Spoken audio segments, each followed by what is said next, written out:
Welcome to special.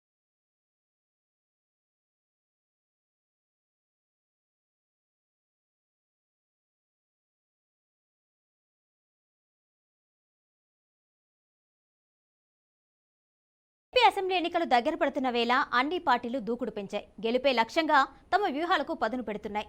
ఈసారి TDP Janasena కలిసి పోటీ చేసేందుకు నిర్ణయం తీసుకోగా ఉమ్మడి కార్యాచరణపై ఆ రెండు పార్టీలు సిద్ధమయ్యాయి. అందులో భాగంగా టీడీపీ అధినేత చంద్రబాబు, జనసేన చీఫ్ పవన్ కళ్యాణ్ల మధ్య మరోసారి కీలక భేటీ జరిగింది.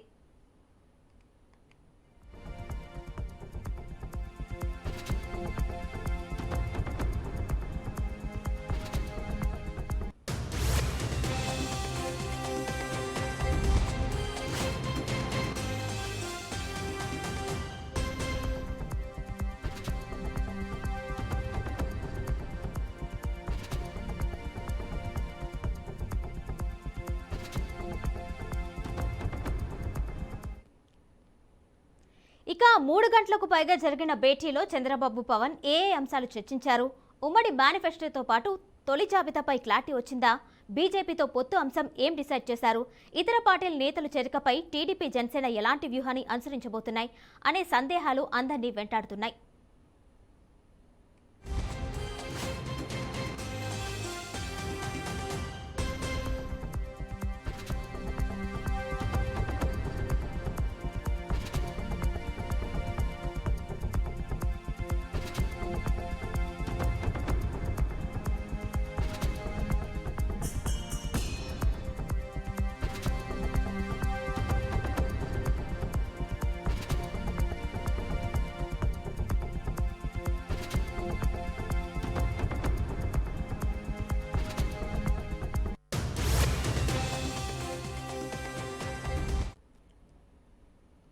అయితే వారిద్దరూ కలిసి ఉమ్మడి మేనిఫెస్టో రూపకల్పనపై ప్రధానంగా చర్చించినట్టు తెలుస్తుంది. టీడీపీ సూపర్ 6, జనసేన షణ్ముఖ వ్యూహం కలిపి మేనిఫెస్టోను రూపొందించినట్లు సమాచారం అందుతుంది.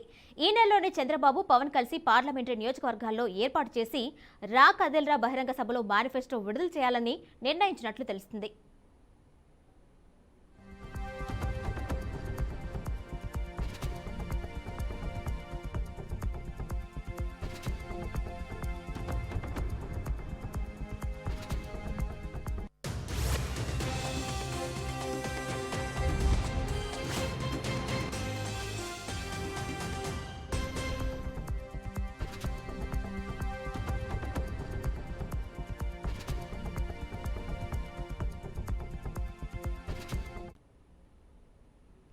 వచ్చే ఎన్నికల్లో ఇరు పార్టీలకు సంబంధించి సీట్ల సర్దుబాటు విషయంపైన చర్చించారు. ఇతర పార్టీల నుంచి పలువురు కీలక నేతలు రెండు పార్టీలో చేరుతున్నారు. ముఖ్యంగా అధికార పార్టీలో అసంతృప్తిగా ఉన్న నేతలు టీడీపీ, జనసేన కూటమి వైపు అడుగులు వేస్తున్నారు. దీంతో పాత నేతలకు ఇబ్బంది లేకుండా కొత్త నేతలకు తగు ప్రాధాన్యం ఇచ్చేలా ఎలా వ్యవహరించాలి అనే దానిపై రెండు పార్టీల నేతలు చర్చించారు.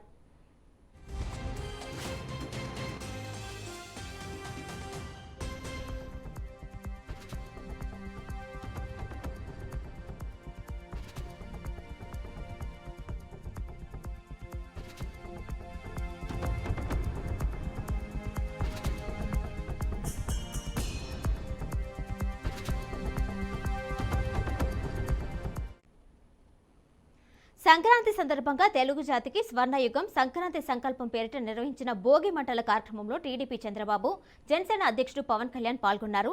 సమాజ శ్రేయస్సు, రాష్ట్ర ప్రగతిని దృష్టిలో పెట్టుకుని సంక్రాంతి సంకల్పాన్ని తీసుకున్నామని, ఈ రాష్ట్రం నుంచి వైసీపీని తరిమికొట్టాలని పవన్ పిలుపునిచ్చారు. వచ్చే ఎన్నికల్లో టీడీపీ, జనసేన కూటమిదే అధికారమని పవన్ కళ్యాణ్ ధీమా వ్యక్తం చేశారు. రైతులందరికీ తాము మాట ఇస్తున్నామని, వారి త్యాగాన్ని విస్మరించబోమని పవన్ కళ్యాణ్ అన్నారు.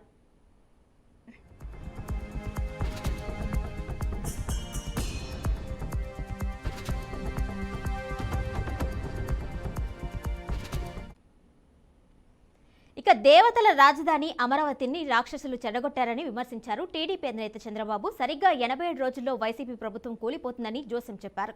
అమరావతి ప్రాంత రైతుల హక్కుల్ని పరీక్షించాలని ఈ సంక్రాంతికి సంకల్పం తీసుకున్నామన్నారు. ఎన్నికల తర్వాత దాన్ని అమలు చేస్తామని పేర్కొన్నారు. అమరావతిని రాజధానిగా కొనసాగిస్తామని స్పష్టం చేశారు.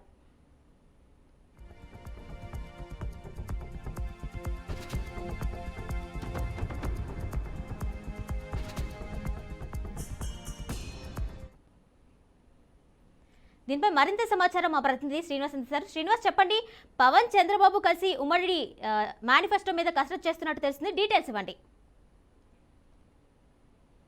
అంటే కిరణ్మయ్య ఇప్పటికే ఉమ్మడి మేనిఫెస్టోకు సంబంధించి పలుమార్లు సమావేశాలు జరిగినటువంటి పరిస్థితి ఉంది. గతంలోనే ఇది టీడీపీ జనసేన కలిసి ఒక ఉమ్మడి మేనిఫెస్టో కమిటీ ఒకటి ఏర్పాటు చేయడం జరిగింది. అలాగే ఆ రెండు పార్టీలు తీసుకునేటువంటి ఏదైతే నిర్ణయాలు ఉంటాయో పార్టీకి సంబంధించినటువంటి కార్యక్రమాలు యాక్టివిటీస్ ఏవైతే ఉంటాయో దానికి సంబంధించినటువంటి ఒక కమిటీ, ఈ రెండు కమిటీలని గతంలోనే వేయటం జరిగింది. పలుమార్లు వాళ్ళు సమావేశం కూడా అయినటువంటి పరిస్థితి ఉంది. అయితే ఉమ్మడి మేనిఫెస్టో అంటే ఒక పక్క నుంచి టీడీపీ మహానాడు వేదిక మీద నుంచి ప్రకటించినటువంటి సూపర్ 6 ఏదైతే ఉందో దాన్ని టీడీపీ ఆల్రెడీ ఇప్పటికే ప్రజల్లోకి తీసుకెళ్తున్నటువంటి పరిస్థితి ఉంది. మరో పక్క నుంచి జనసేన షణ్ముఖ వ్యూహం అని చెప్పంటూ కూడా ఒక మేనిఫెస్టోని ప్రజల్లోకి తీసుకెళ్లాలంటూ కూడా గతంలోనే ప్రజల్లోకి తీసుకెళ్తామని పవన్ కళ్యాణ్ చెప్పారు. ఇటు నాదెండ్ల మనోహర్ కూడా చెప్పినటువంటి పరిస్థితి. అయితే ఈ రెండు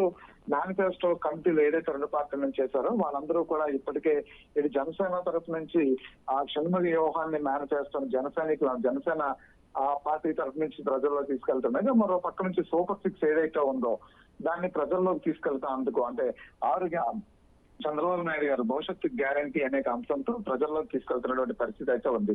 అయితే ఈ రెండు అంశాలని కూడా పూర్తిగా ఎంతవరకు ప్రజల్లోకి వెళ్ళాయి, అంతేకాకుండా ఇప్పటికే ఏదైతే మేనిఫెస్టో కమిటీ ఉందో మేనిఫెస్టో కమిటీకి గతంలోనే కొన్ని గ్రంథాలు కూడా రావడం జరిగింది. కొన్ని పార్టీలు కానీ కొన్ని సామాజిక వర్గాలకు సంబంధించినటువంటి వ్యక్తులు కానీ కొన్ని సందర్భాల్లో వాళ్ళ డిమాండ్స్ ఏవైతే ఉన్నాయో ప్రధాన డిమాండ్స్ అంటే ప్రస్తుత ప్రభుత్వం నిర్లక్ష్యం లేదా ప్రస్తుత ప్రభుత్వం మీద ఉన్నటువంటి ఇబ్బందికరమైన అంశాల్లో కొన్ని ఇటు వాళ్ళ దృష్టికి తీసుకురావడం, ఈ అంశాలను కూడా వాళ్ళ ఉమ్మడి మేనిఫెస్టోలో ప్రతిపాదించాలంటూ కూడా అడిగినటువంటి సందర్భాలు ఉన్నాయి సార్.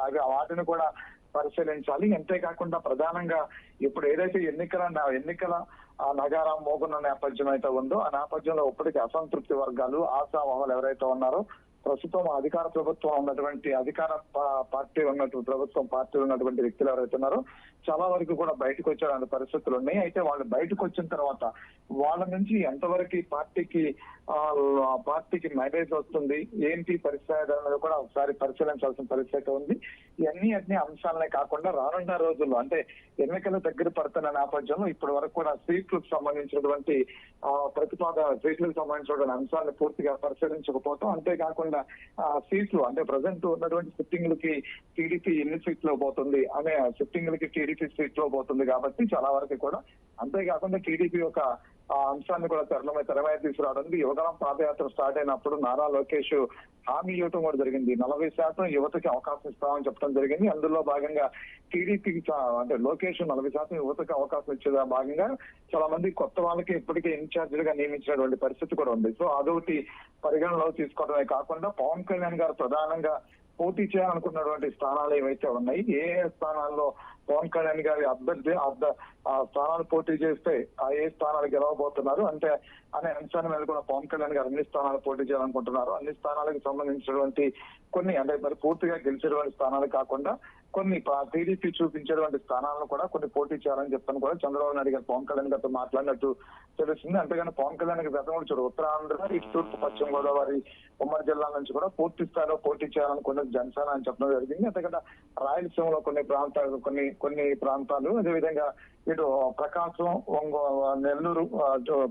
నెల్లూరు కాకుండా ఇటు గుంటూరు జిల్లాల్లో కూడా అంటే కొన్ని సామాజిక వర్గాల వారీగా చూసుకున్నట్లయితే ఎంపీ ఎమ్మెల్యే స్థానాలు ఏవైతే ఉన్నాయో అంటే జనసేన ఆశిస్తున్నటువంటి ఎన్నైతే సీట్లు ఉన్నాయో అన్ని సీట్లో రాష్ట్రంలో ఉన్నటువంటి అన్ని స్థానాలు అంటే రాష్ట్రంలో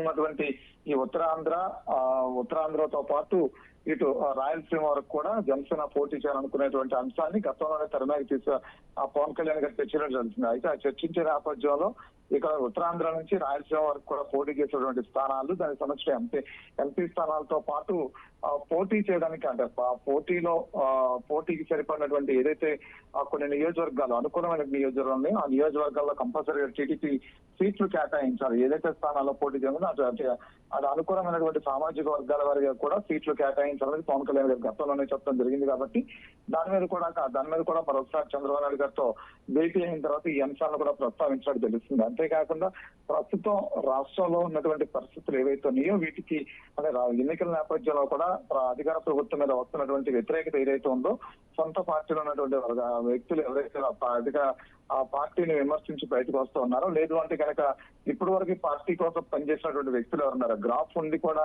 కావాలని ఉద్దేశంతో పక్కన పెట్టిన వ్యక్తులు ఎవరైతే ఉన్నారో వాళ్ళ పార్టీలోకి తీసుకునే నేపథ్యంలో కూడా వాళ్ళకి ఇవ్వాల్సినటువంటి ప్రధాన వాళ్ళకి ఏ స్థానాన్ని ఇవ్వగలుగుతాం పార్టీలో అనే అంశాన్ని కూడా చర్చించారు. ప్రధానంగా మనం చూసినట్లయితే ప్రతి అంశం అంటే ఎన్నికలకి దగ్గర పడుతున్నటువంటి సందర్భం ఏదైతే ఉందో ఇంకొక 87-90 రోజులే ఎన్నికలకు ఒక 3 నెలల్లో ఎన్నికలకు వెళ్ళబోతున్నాము. ఈ నేపథ్యంలో పూర్తి స్థాయిగా ఉమ్మడి మేనిఫెస్టోతో ఒకటి కలిసి అభ్యర్థుల ప్రకటన కూడా పూర్తి స్థాయిలో ఉండాలి. అంతేకాకుండా ఇప్పటికే అభ్యర్థుల ప్రకటన అయిపోయింది కదా, అంటే ఈ టీడీపీ కూడా పూర్తిగా సిట్టింగ్లకి ఎక్కువ శాతం అవకాశాలు ఇవ్వాలని అనుకునే నేపథ్యం అవుతుంది. ఇప్పటికి నారా లోకేష్ కొన్ని స్థానాల్లో ఇన్ఛార్జీలు కూడా ప్రకటించినటువంటి పరిస్థితి ఉంది. అయితే ఇప్పుడు టీడీపీ వారికి కూడా చూసినట్లయితే కనుక మాక్సిమం చాలా స్థానాల వరకు కూడా అభ్యర్థిని ప్రకటించేసినట్లయితే అఫీషియల్ గా ప్రకటించాల్సిన సందర్భం ఏదైతుంది. మార్పులు చేర్పుల అంశాన్ని మాత్రం ఇప్పటి వరకు తెర మీద తీస్తుంది. కానీ జనసేనకు సంబంధించినటువంటి అభ్యర్థుల జాబితాని పవన్ కళ్యాణ్ గారు ఇప్పటికే రెడీ చేసినట్టు తెలుస్తూ ఉంది. అంతేకాకుండా టీడీపీ నుంచి అంటే కొంతమంది జనసేనలోకి ఎవరైతే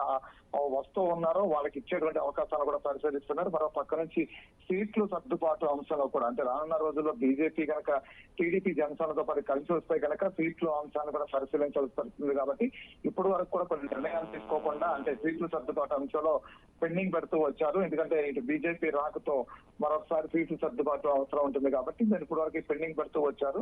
అది ఉత్తరాంధ్ర నుంచి కూడా బీజేపీ కొన్ని సీట్లు కావాలని కోరుతున్న నేపథ్యాలు అయితే ఉన్నాయి. మరో పక్క నుంచి కాంగ్రెస్ ఇండివిజువల్ గా వెళ్తుందా లేదా అనే అంశం మీద కూడా కొన్ని సీట్లు సర్దుబాట్లు ప్రకటన కూడా చేయకుండా వస్తున్నా అని చెప్తున్నారు. మరో పక్క నుంచి సీట్లు లేనప్పుడు కూడా ఇటు ఆ లెఫ్ట్ పార్టీలు ఏవైతే ఉన్నాయో వాళ్ళందరూ మేము మద్దతు ఇస్తాము చంద్రబాబు నాయుడు గారికి అనేది అటువంటి అంశాన్ని ఉంది. ఎందుకంటే ఇటు రాజధాని అంశాన్ని అనేక అంశాన్ని దృష్టిలో పెట్టుకుని ఇటు వామపక్ష పార్టీలు కూడా మేము మద్దతు ఇస్తామని గతంలోనే ప్రకటన చేయడం జరిగింది. కాబట్టి కలిసి వచ్చేటువంటి పార్టీలతో కలుపుకునేది కాకుండా ప్రధానంగా బీజేపీ జనసేన టీడీపీ కనుక కలిసి పోటీ చేస్తే కనుక సీట్లు సర్దుబాటు అంశాన్ని పరిశీలించాల్సి ఉంటుంది. కాబట్టి ఇప్పుడే ప్రకటన చేయడం అనేది అంత ఆశ అంత కరెక్ట్ కాదనే అంశం మీద పెండింగ్ పెడుతూ వచ్చింది. అయితే పండుగ తర్వాత జనసేన బీజేపీ టీడీపీ కలిసి పోటీ కలుపుతున్నాయా లేదనే అంశం స్పష్టమైన క్లారిటీ వచ్చే పరిస్థితి ఉంది. కాబట్టి ఆ తర్వాతే సర్దుబాటు అయినటువంటి సీట్లు ఎవరెవరికి ఎన్ని స్థానాలు ఇవ్వబోతున్నారో ఎక్కడెక్కడ పోటీ చేయబోతున్నారు అనే అంశాన్ని పూర్తి చేస్తాం. ఆ ప్రక్రియనంతా కూడా పూర్తి చేస్తాము, ఆ లిస్ట్ అంతా రెడీ చేస్తాం అని చెప్పని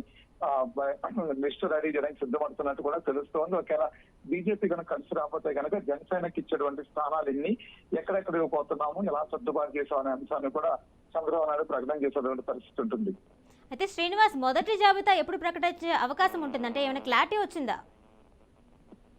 అంటే అందులో మామూలుగా పండుగ తర్వాత మొదటి జాబితా ఉండొచ్చు అంటున్నారు. అయితే మొదటి జాబితాలో ఎక్కువ శాతం అంటే ఇప్పుడు జనసేన పొత్తులో ఉంది కాబట్టి జనసేనకి ఇచ్చేటువంటి ఏవైతే స్థానాలు ఉన్నాయో ఆ స్థానాలనే మొదటి జాబితాగా ప్రకటించేటువంటి అవకాశం ఉంది. అందులోనే కొత్త వాళ్ళకి ఇచ్చినటువంటి అవకాశం ఏదైతే ఉందో ఇటు నారా లోకేష్ ఇన్ఛార్జీలుగా ప్రకటించినటువంటి వ్యక్తులు కానీ చంద్రబాబు నాయుడు ఇన్ఛార్జిగా ప్రకటించిన వ్యక్తులు కానీ కొన్ని స్థానాలకు వరకు మాత్రమే అంటే దాదాపుగా ఒక 40 నుంచి 50 స్థానాలకు వరకు మాత్రం ప్రకటించేటువంటి అవకాశం ఉంది మొదటి జాబితాలో అనేటువంటి ప్రచారం నడుస్తున్న పరిస్థితి ఉంది. అయితే దీనిలో ప్రధానంగా పొత్తులతో వచ్చినటువంటి జనసేన ఏదైతే ఉందో ఎక్కువ స్థానాలు మొదటి జాబితాలో జనసేనకి ఇచ్చేటువంటి అవకాశం ఉంటుంది అంటున్నారు. ఏది బీజేపీ కనుక పొత్తులోకి రాకపోతే కనుక బీజేపీలో కనుక పొత్తులోకి వస్తే కనుక అది ఈ నెలాఖరులోపు ఎన్నైతే ఉందో ఒకేసారి ఒకే లిస్ట్ గా మొత్తం అంతా కూడా అభ్యర్థులందరూ కూడా ప్రకటించేందుకు ఈ టీడీపీ జనసేన ఆల్రెడీ సమాయత్తమైనటువంటి పరిస్థితి ఉంది. ఒకవేళ బీజేపీ కనుక వస్తే కనుక ఈ మొదటి జాబితా రెండో జాబితా మూడో జాబితా అనేది అంశాలు లేకుండా మొత్తం ఓవరాల్ గా ఒకటే జాబితాని అంటే అభ్యర్థులు ఎంతమంది అభ్యర్థులు పోటీ చేసే అభ్యర్థులతో పాటు కలిసి ఒక లిస్టును రెడీ చేయడం ఆ లిస్టు ప్రకారం కూడా ఎవరికి కేటాయించిన సీట్లకి సంబంధించినటువంటి వాళ్ళ పేర్లు ప్రతిపాదిస్తారు కాబట్టి పార్టీల నుంచి రిప్రజెంటేషన్స్ ఉంటాయి కాబట్టి వాళ్ళని అభ్యర్థులుగా ప్రకటించేటువంటి పరిస్థితి అయితే అభ్యర్థులుగా నడుపుతాయి కాబట్టి అక్కడ రెండు పార్టీలు సమన్వయమై కలిసి పనిచేస్తూ ఉంటాయి కాబట్టి అభ్యర్థుల్ని ఎవరైతే జనసేన చూసి పవన్ కళ్యాణ్ గారు సూచిస్తున్నటువంటి లిస్టు అభ్యర్థులు ఎవరైతే ఉన్నారో వాళ్ళు, అదేవిధంగా బీజేపీ నుంచి పురంధేశ్వరి సురేష్ గారు సూచిస్తున్నటువంటి లిస్ట్ ఏదైతే ఉంటుందో అది, అదేవిధంగా చంద్రబాబు నాయుడు గారు ఆల్రెడీ వాళ్ళ అభ్యర్థులతో వాళ్ళు సిద్ధంగా ఉన్నారు కాబట్టి పూర్తిగా వీళ్ళిద్దరు ఇచ్చినటువంటి లిస్ట్ ఏదైతే ఉందో అన్నిటినీ కలిపి ఒకేసారి జనసేన బీజేపీ ఇవ్వబోతున్నటువంటి లిస్ట్ ఏదైతే ఉందో అది ఒకేసారి ప్రకటన చేస్తారు. టీడీపీ తర్వాత ప్రకటన చేసే అవకాశం ఉంది. లేదంటే ఉమ్మడి కార్యాచరణలో భాగంగా మొత్తం ఒకేసారి ఆ లిస్ట్ అంతా కూడా ప్రకటించేటువంటి అవకాశం ఉంటుంది. అలా కాని పక్షంలో కనుక, అంటే ఒకవేళ టీడీపీ జనసేన కనుక పొత్తులో ఉండి కనుక వాళ్ళిద్దరే కనుక వెళితే కనుక ఇప్పటికే పవన్ కళ్యాణ్ గారు కొన్ని పేర్లు ప్రతిపాదించారు. కొంతమందిని పార్టీలోకి ఆహ్వానించడమే కాకుండా వాళ్ళకి హామీ ఇచ్చినటువంటి నేపథ్యం కూడా ఉంది. అటు ఉత్తరాంధ్ర నుంచి మొదలు పెడితే రాయలసీమ వరకు కూడా చాలా కొంతమందికి జనసేన తరపు నుంచి హామీ ఇచ్చారు కొన్ని స్థానాల్లో పోటీ చేయడానికి. ఆ ప్రకారమే జనసేన టీడీపీ కలిసి ఒకే లిస్ట్ గా కూడా ప్రకటించడానికి అవకాశం ఉంటుంది. ఎందుకంటే ఇప్పటికే కొంతమంది కొత్త ఇన్ఛార్జిగా నియమించారు కాబట్టి టీడీపీ కూడా పనిచేయడానికి 6 నెలల నుంచి కూడా అఫీషియల్ గా. రైట్ శ్రీనివాస్, మీరు లైన్ లో ఉండండి. మనతో పాటు గుంటూరు నుంచి శ్రీనివాస్ ఉన్నారు మరిన్ని అప్డేట్స్ అందించడానికి. శ్రీనివాస్ చెప్పండి, అలాగే టీడీపీ జనసేన కలిసి ఉమ్మడి మేనిఫెస్టోని ప్రిపేర్ చేస్తున్నట్టుగా తెలిసింది, డీటెయిల్స్ ఇవ్వండి.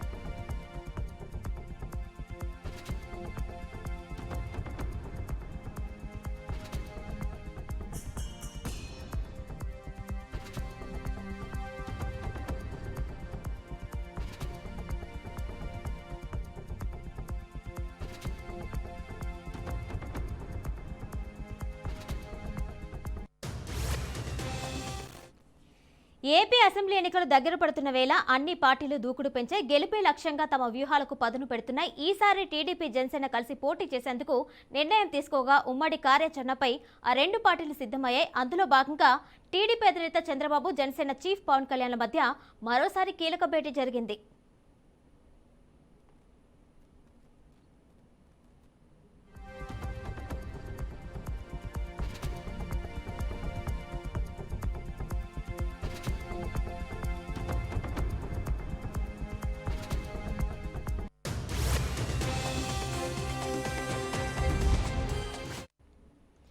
ఇక 3 గంటలకు పైగా జరిగిన భేటీలో చంద్రబాబు, పవన్ ఏ అంశాలు చర్చించాడు? ఉమ్మడి మేనిఫెస్టోతో పాటు తొలి జాబితాపై క్లారిటీ వచ్చిందా?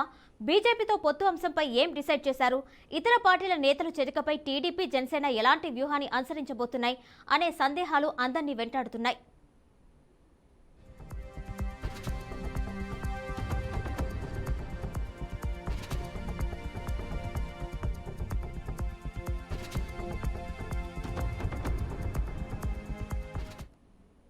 వారిద్దరూ కలిసి ఉమ్మడి మేనిఫెస్టో రూపకల్పనపై ప్రధానంగా చర్చించినట్టు తెలుస్తుంది. టీడీపీ సూపర్ 6, జనసేన షణ్ముఖ వ్యూహం కలిపి మేనిఫెస్టో రూపొందించినట్లు సమాచారం అందుతుంది.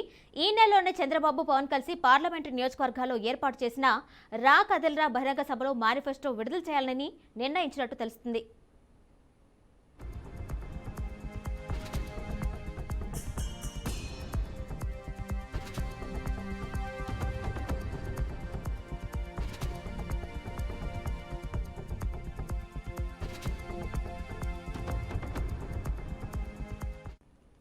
వచ్చే ఎన్నికల్లో ఇరు పార్టీలకు సంబంధించి సీట్ల సర్దుబాటు విషయంపైన చర్చించారు. ఇతర పార్టీల నుంచి పలువురు కీలక నేతలు రెండు పార్టీల్లో చేరుతున్నారు. ముఖ్యంగా అధికార పార్టీలో అసంతృప్తిగా ఉన్న నేతలు టీడీపీ, జనసేన కూటమి వైపు అడుగులు వేస్తున్నారు. దీంతో పాత నేతలకు ఇబ్బంది లేకుండా కొత్త నేతలకు తగు ప్రాధాన్యం ఇచ్చేలా ఎలా వ్యవహరించాలి అనే దానిపై రెండు పార్టీల నేతలు చర్చించారు.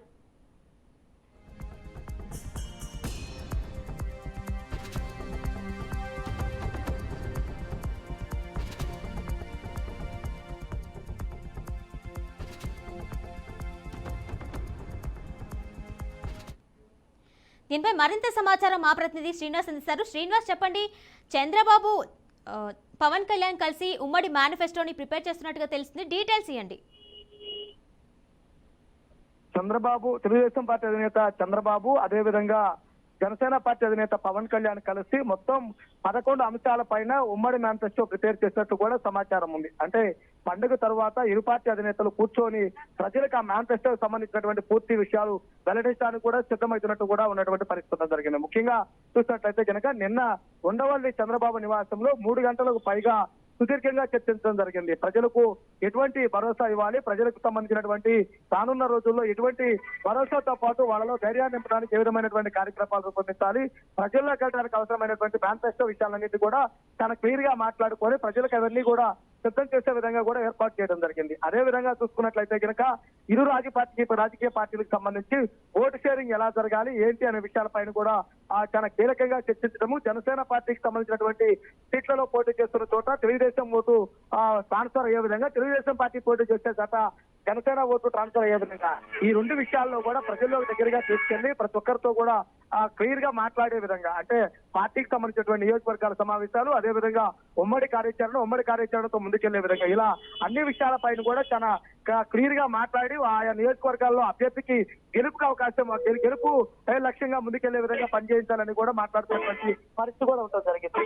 అదే విధంగా చూసుకున్నట్లయితే కనుక ఆ యొక్క సీట్లకు సంబంధించి చూసుకుంటే జనసేన పార్టీ ఎన్ని సీట్లలో పోటీ చేయాలి, తెలుగుదేశం పార్టీ ఎన్ని సీట్లలో పోటీ చేయాలి, బీజేపీ పార్టీతో కలిసి ఎలా వెళ్ళాలి, అంటే ఈ 2 పార్టీలతో పాటు బీజేపీతో కూడా పొత్తు దరిదాపుగా సక్సెస్ అవుతున్న నేపథ్యంలో పొత్తుకు సంబంధించి బీజేపీకి ఎన్ని సీట్లు కేటాయించాలి అనే విషయాలన్నిటిపై కూడా పూర్తిగా మాట్లాడుకోవడమే కాకుండా వారికి ఒక రూట్ తీసుకొచ్చి రానున్న రోజుల్లో అవి మీడియా ముందు వెల్లడించడానికి కూడా సిద్ధమవుతున్నారు. అంటే రేపు ఎల్లుండి పండుగ తర్వాత తప్పనిసరిగా మొదటి విడత అభ్యర్థుల జాబితా రిలీజు, అదే విధంగా మొదటి విడతకు సంబంధించినటువంటి మేనిఫెస్టో రిలీజ్, ఈ 2 అంశాలు కూడా త్వరలోనే ఉన్నట్టు కూడా పార్టీ వర్గాలు చెబుతున్నాయి.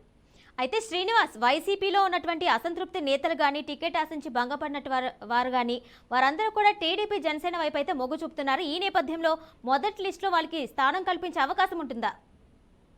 అంటే ఇప్పటికే చూసినట్లయితే కనుక వలసలు ఊపందుకున్న నేపథ్యంలో వలసలకు సంబంధించి ఎటువంటి జాగ్రత్తలు తీసుకోవాలి, ఏం చేయాలి అనే విషయాలనే చాలా కీలకంగా మాట్లాడుతున్నటువంటి పరిస్థితి ఉండడం జరిగింది. అంటే ముప్పిడిగా వలసల నేతలు వస్తే కనుక వాళ్ళకి ప్రొడక్ట్ చేయలేకపోతే, సీట్లు కేటాయించలేకపోతే మరలా అబాసుపాలవుతాం కాబట్టి సీటు గ్యారంటీ లేకుండానే పార్టీ జాయిన్ అయ్యే వాళ్ళని ఎక్కువగా ప్రోత్సహించాలని, అదే విధంగా అక్కడ ఆయా ప్రాంతంలో వాళ్ళు ఏ ప్రతిపదికన పార్టీలు మారుతున్నారు అనే విషయం పైన కూడా ఒక విధంగా ఆలోచించి నిర్ణయం తీసుకోవాలని 2 పార్టీలు ఒక అంచనాకి రావడం జరిగింది. అంటే ఎక్కువగా జనసేన పార్టీలోకి జాయినింగ్స్ ఉన్నా కానీ అక్కడ సీట్లకు సంబంధించినటువంటి క్లారిటీ ఉండదు కాబట్టి తప్పనిసరిగా ఇరువురు మాట్లాడుకొని ఆయా నేతలను ఆహ్వానించి వారికి రానున్న రోజుల్లో ఎటువంటి భరోసా ఇవ్వాలనే విషయాలపైన క్లారిటీ వచ్చే విధంగా మాట్లాడాలని కూడా చెబుతున్న పరిస్థితుంది. ఇక ముఖ్యంగా చూసుకుంటే ఎంపీ అభ్యర్థుల విషయంలో కూడా తప్పనిసరిగా ఆచితూచి అడిగేయాలని చెబుతున్నటువంటి పరిస్థితి కనుక ఉంది. అంటే మనం చూస్తుంటే కేసినేని నాని ఇంకా పార్టీ కండువా కూడా కప్పుకోకముందే ఆయనకి ఎంపీ టికెట్ అయితే ఇచ్చారు వైసీపీ. ఈ నేపథ్యంలో టీడీపీ జనసేన ఏ రకంగా కార్యాచరణ రూపొందిస్తారు? అంటే ఇప్పటికే చూసినట్లయితే కనుక మొదటగా 2 పార్టీల్లోనూ కీలకమైనటువంటి నేతలకు మొదటి విడతలో అవకాశం కల్పించడానికి సిద్ధమవుతున్నారు. అంటే ఎక్కడైతే సీట్లకు సంబంధించి సిట్టింగ్లు కానీ ఆ పార్టీలో గతం నుంచి 4 సంవత్సరాల నుంచి గ్రౌండ్ లెవెల్ వర్క్ చేసిన వారికి ఎటువంటి ఇబ్బందులు లేకుండా సీట్లు కేటాయిస్తారు. మిగిలిన చోట్ల ఎక్కడైతే కనుక పోటీ లేకుండా ఆ జంపాంగులు ఎవరైతే వచ్చే వాళ్ళు ఉంటారో, లేదు వలసలకు ప్రాధాన్యత ఇవ్వడం వల్ల అక్కడ గెలుపు అవకాశం ఉండదు, అలాంటి వాటిల్లో తప్పనిసరిగా ఆచితూచి అడిగేస్తారు. పార్టీలో జాయిన్ అయిన తర్వాతనే వారి చేత ఒక భరోసా ఉన్న తర్వాతనే జనసేనలో కానీ తెలుగుదేశం పార్టీలో కానీ వారికి టికెట్ కేటాయించే అవకాశం ఉంటుంది. కానీ వైసీపీకి పూర్తిగా విభిన్నంగా కూడా వీళ్ళు ముందుకెళ్తున్నటువంటి పరిస్థితి. అదే విధంగా ఆయా ప్రాంతాల్లో మహిళా యువత ఓటు ఎక్కువగా ఉన్న నేపథ్యంలో తప్పనిసరిగా సరైన అభ్యర్థులను ఎంపిక చేసుకొని వారికి టికెట్లు కేటాయించడానికి కూడా సిద్ధమవుతున్నారు. అయితే శ్రీనివాస్, అభ్యర్థుల జాబితా అయితే కనుమ రోజున ప్రకటిస్తామని టీడీపీ తెలిపింది. ఈ నేపథ్యంలో ఖచ్చితంగా కనుమ రోజునే ప్రకటిస్తారా, లేదంటే కొంత జాప్యం జరిగే అవకాశం ఉంటుందా? అంటే ఈ డిస్కషన్స్ అంతా అయ్యి కొంత సమయం తీసుకొని రిలీజ్ చేసే అవకాశం ఉంటుందా? అంటే ఇప్పుడు ఉన్నటువంటి పరిస్థితులు అయితే గనక కనుమ రోజుకు సీట్లకు సంబంధించినటువంటి విషయాలు వెల్లడించడానికి అవకాశం ఉండకపోవచ్చు. ముందుగా అనుకున్న దాని ప్రకారం అయితే తప్పనిసరిగా మొదటి విడుదల చేయాలనుకున్నారు. కానీ ఇప్పుడు చూస్తున్నటువంటి పరిస్థితి నేపథ్యంలో ఉమ్మడి కార్యాచరణ, ఉమ్మడి బహిరంగ సభలు, ఉమ్మడి కార్యకలాపాలకు విచ్చేస్తున్న నేపథ్యంలో తప్పనిసరిగా జనవరి చివరి వారంలో జరిగే అవకాశం కనపడుతుంది. అదే విధంగా పార్టీలకు సంబంధించి జాయినింగ్స్ ఏవైతే ఉన్నాయో వాటన్నిటిపై ఒక క్లారిటీ వచ్చిన తర్వాతనే మొదటి విడత లిస్టు విడుదల చేసే అవకాశం ఉంది.